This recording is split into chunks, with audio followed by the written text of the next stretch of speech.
What is the biggest mistake made when teaching visual learners?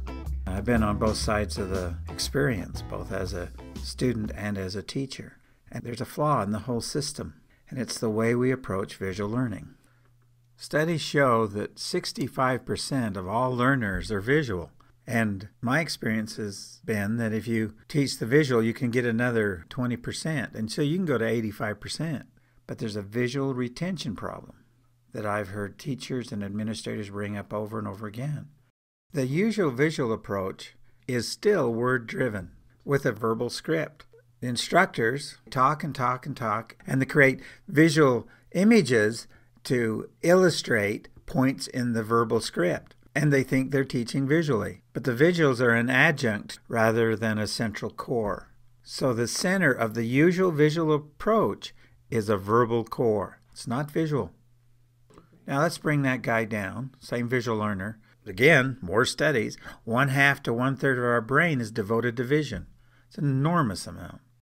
Let's contrast the usual visual teaching approach, the one that I've just finished, with the visual schema-driven approach I call rapid VIZ.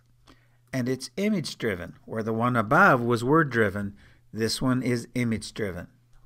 What is needed is a visual schema or model that is built sequentially in front of the learner in a single image.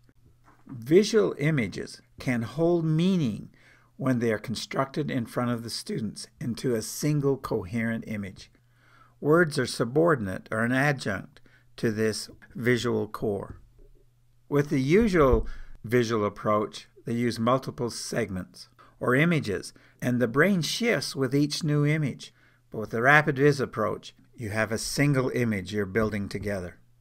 Testing with this approach is written, and teachers wonder why the visual learners often fail, because after all, they taught visually. In the rapid VIZ approach, the test is visual, and I've had rates of 100% retention. With the usual visual approach, they teach oranges, they speak of apples, and they test for oranges. In the approach that I'm proposing, rapid VIZ, where the core is visual, you teach apples, test apples, and talk of apples. So there's a consistency and a congruency, and it's more effective. Teachers and business people and trainers or whatever are taught by the system, which is a verbally driven system. The one I propose is a visually driven system, and that will affect more of the population at getting fundamental ideas across than any other approach I've done, or any approach I've seen anybody do. By the way, this entire presentation is an example of the very thing I'm talking about. It's one image built in front of you. I'm Kurt Hanks, and this is a rapid visual.